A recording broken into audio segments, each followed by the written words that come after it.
Good morning, friends. This is a kind of welcome video for our course HSO 201.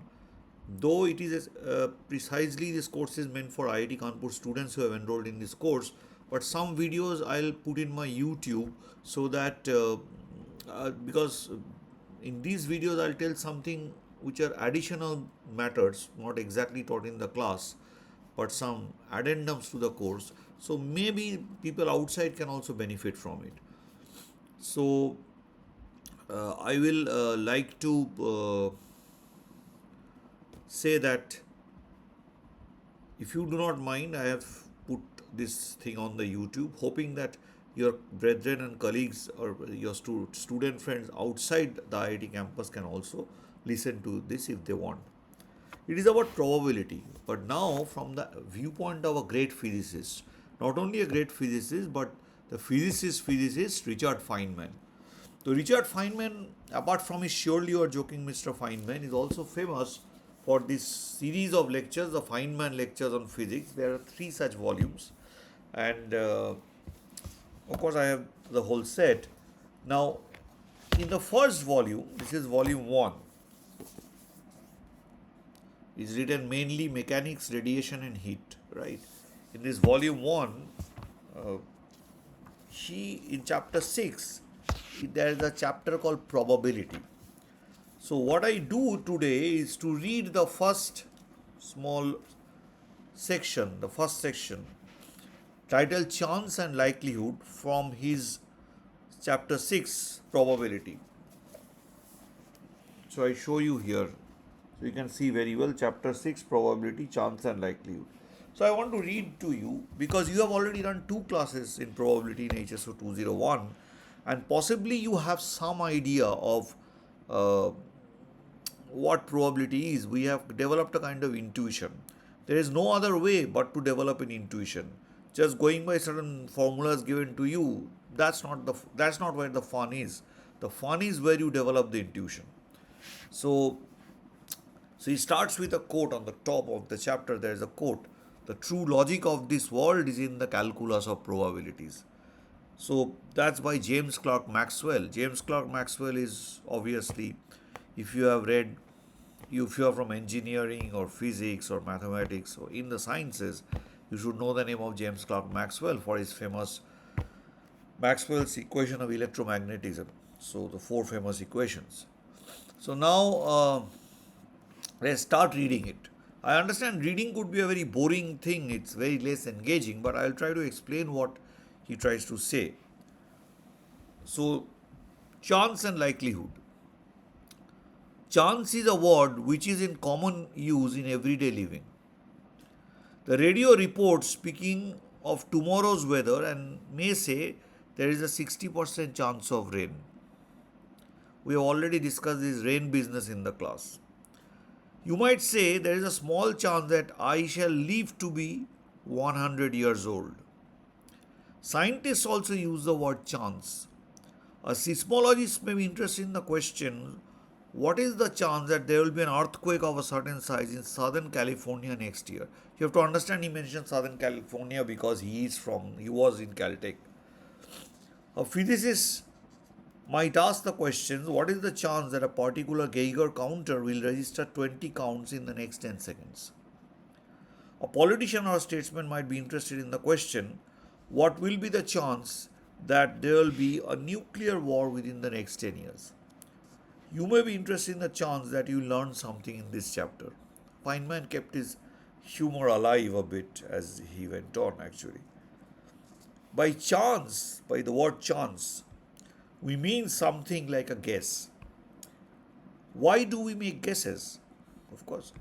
Of course, when I am making a guess about rainfall, your guess is very different from mine, the subjectivity, which you will also touch upon, you will see. So we are in very good company, actually. We make guesses when we wish to make a judgment, but have incomplete information or uncertain knowledge. We want to make a guess as to what things are or what things are likely to happen. Often we wish to make a guess because we have to make a decision. For example, I shall I take my raincoat with me tomorrow? Again, the issue of rain. For what earth movement should I design a new building? When you make a building, what kind of earthquake prone, whether it's earthquake prone area or less earthquake prone area, you need to think about, right? Shall I build myself a fallout shelter? Shall I change my stand in international negotiations? Shall I go to class today? Which is obviously a very relevant question for most of the students here. Maybe sometimes for me also. Sometimes we make guesses because we wish, with our limited knowledge, to say as much as we can about some situation. Really, any generalization is in the nature of a guess. A physical theory is a kind of guesswork. There are good guesses and there are bad guesses. The theory of probability is a system for making better guesses. The language of probability allows us to speak quantitatively. Please hear the word quantitatively. About some situation which might be highly variable, but which does have a consistent average behavior. So we will soon start learning about expectation of a random variable.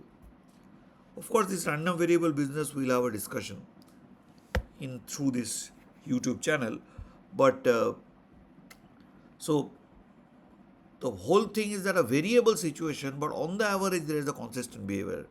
There is a certain average behavior it is hovering around. And that is exactly the idea of randomness, which we had spoken in the class about Michel Loeb's book. You might be wondering where did I give that example from? This is from this book, Probability Theory by Michel Loeb. Okay, it's published by Dover Publications. It's an old book originally published by Springer in the 70s, but it still is very, very important for probabilists. So let us keep on reading. Let us consider the flipping of a coin. Everybody wants to flip coins because flipping of a coin is the basic prototype experiment on which the whole edifice of probability and statistics is built. Let us consider the flipping of a coin. If the toss and the coin are honest, we have no way of knowing what to expect for the outcome of any particular toss. Yet, we would feel that in a large number of tosses, there should be about equal number of heads and tails. We say, in inverted commas, he writes, the probability that a toss will land heads is 0.5. We speak of the probability only for observations that we contemplate being made in the future.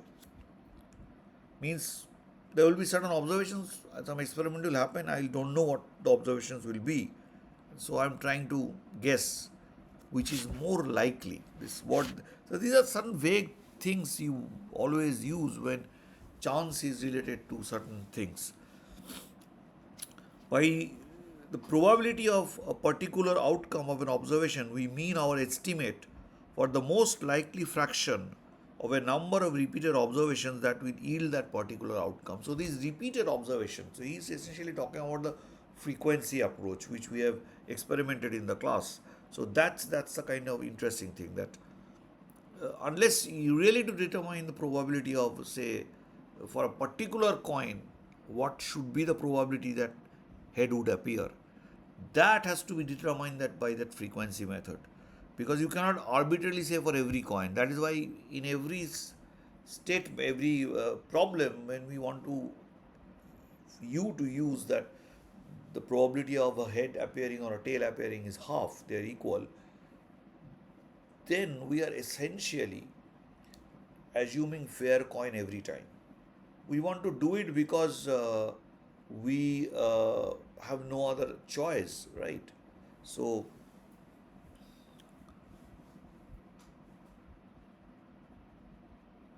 by the probability of an particular outcome of an observation, I'm rereading it, we mean our estimate for the most likely fraction of number of repeated observation that will yield that particular outcome. If we imagine repeating an observation,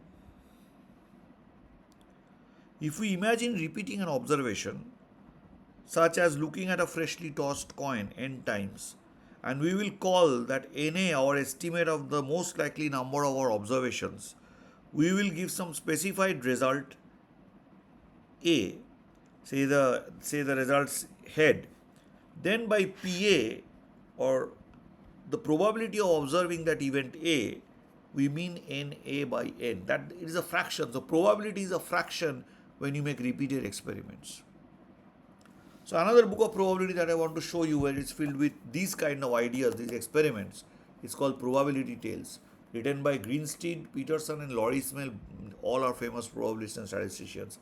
This is a beautiful book, and if you get a chance, it's published by the American Math Society, Students Mathematical Library. Fantastic book, fantastic stories, beautifully. You will develop your intuition about probability.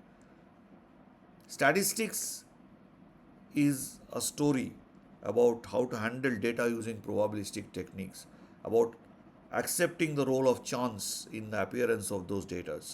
So then you need to have a solid intuition of what probability is actually. Our definition, that the classical definition that you know, or the frequency definition if you want to call, our definition requires several comments. First of all, we may speak of a probability of something happening only if the occurrence is a possible outcome of some repeatable observation. So you can talk about the event of a head because of probability of a head, because head, this thing, whole process can be repeated, right? It is not clear that it would make sense to ask what is the probability there is a ghost in the house. So every question is not a question about probability. Everything that you think can be given a probability, that may not be the case. So essentially, it's a very tacit way of saying what we have learned in our class, that every subset of a sample space, when you have infinite collection of uncountably infinite or countably infinite collection of elementary events, every subset may not become an event. It may not be meaningful to attach a probability to each and every subset, which is meaningful when you have just a finite number of things. So because there, event simply means a collection of some elementary events. So any subset would work for an event, right? So those things have to be very, very clearly deciphered possibly. So probability is a lifelong learning process for anyone who is even involved in teaching probability, or maybe trying to use it in his research. Probability is a lifelong learning process. It cannot be if you talk about some good literature, it's a lifelong learning process. It cannot be just that, okay, I know, I have understood everything. It's not possible. Nobody does. So you may object that no situation is exactly repeatable, because if you want the same situation, you are repeating it. Of course, because the time will change. That is what he says. Every different observation must be at least be at a different time or place. Maybe slightly away from exactly where you did it. Maybe slightly in a different way. And of course, the time would change. So what do you really mean by this repetition under all conditions being held same? Of course, you cannot hold time same, right? All we can say is that repeated observations should, for our intended purposes, appear to be equivalent. Means they should look as if, it's like a machine doing it without, there is no human element in. Human element would obviously, things would become little, off the track. You cannot say everything is exactly the same. But a machine can keep on pushing up a coin, right, with a certain fixed speed.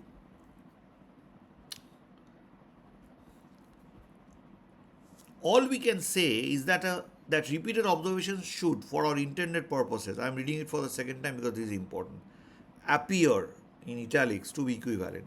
We should assume that at least each observation was made from an equivalently prepared situation, and especially with the same degree of ignorance at the start. That I am equally ignorant about last time. I had no idea whether head or tail would fall. This time also I have no idea whether head or tail will fall. We should assume at least that each observation was made from an equivalently prepared situation, and especially with the same degree of ignorance at the start. If we sneak at the opponent's hand in a card game, our estimate of our chances of winning a game is different than if we do not. So, more you know about a situation, you have to update the belief. That's the key idea. Update your estimation of the probability. That is the Bayesian idea we will soon learn in the class. We should emphasize that n and na are not intended to represent numbers based on actual observations. That's a very important thing, because when we read the repeated coin tossing in the class of 50 coin tosses, head didn't appear exactly 25 times. Head appeared 24 times with two people, another 26 times with two different people. So we should emphasize that n and na are not intended to represent numbers based on actual observations. Na is our best estimate of what would occur in n imagined observations. So if I had 100 coin tosses, which I have not done in the class, what could be possibly the best estimate for the occurrence of the number of heads? Okay, it would be 50, right? Probability depends therefore on our knowledge and on our ability to make estimates. And this is the key thing that you should take from this discussion. In effect, on our common sense. Fortunately, there is a certain amount of agreement in the common sense of many things, so that different people will make the same estimate. Probabilities need not, however, be absolute numbers. Since they depend on our ignorance, they may become different if our knowledge changes. This is what subjectivity is all about. You may have noticed another rather subjective, he puts in inverted commas, aspect of our definition of probability. We have referred to Na as our estimate of the most likely number. We do not mean that we expect to observe exactly Na, but that we expect a number near Na, and that is what we have already experienced in the class, in our experiments that we did. And the number Na is more likely than any other number in the vicinity. If we toss a coin, say 30 times, we should expect that the number of heads be very likely to be not to be exactly 15, but rather only some near to 15, say 12, 13, 14, 16 or 17. However, if we must choose, we would decide 15 heads is more likely than any other number. We would write probability of heads is 0.5. Why did we choose 15 than any other number? So we must have argued with ourselves in the following way. If the most likely number of heads is nh in a total number of tosses n of h, the total number of tosses n, then the most likely number of tails is n of nh, which is, suppose we write as nt. Assuming that there cannot be anything else, of course, exhaustiveness of head and tail. But if the coin is honest, means fair, there is no preference for head or tails. Until he actually puts honest under inverted commas, because what really is honest, it's very difficult to make out that. So basically, through repeated observations of a particular coin, you can have a fair guess that it is in this case the heads and tails are equally likely. But in some coins it may not be. So, but if the coin is honest, there is no preference for head or tails. Again, honest in inverted commas. Until we have some reason to think the coin is dishonest, we must give equal likelihoods of heads and tails. So we must set nt is equal to nh. We must then have nt and nh equal to capital N by 2. So probability of head equal to probability of tail is equal to half. We can generalize our reasoning to any situation in which there are m different but equivalent, that is equally likely, possible results of an observation. This is exactly the classical method that he is talking about. If an observation can yield m results, we have reasons to believe that any one of them is likely as any other, then the probability of a particular outcome A is 1 by m, which you understand already from the notes as well as from the classes. For example, if there are 7 different colored balls in an opaque box and we pick one out of random, that is without looking, the probability of getting a ball of a particular color is 1 by 7. The probability that a blind draw from a shuffled deck of 52 cards shows 10 of hearts is 1 by 52.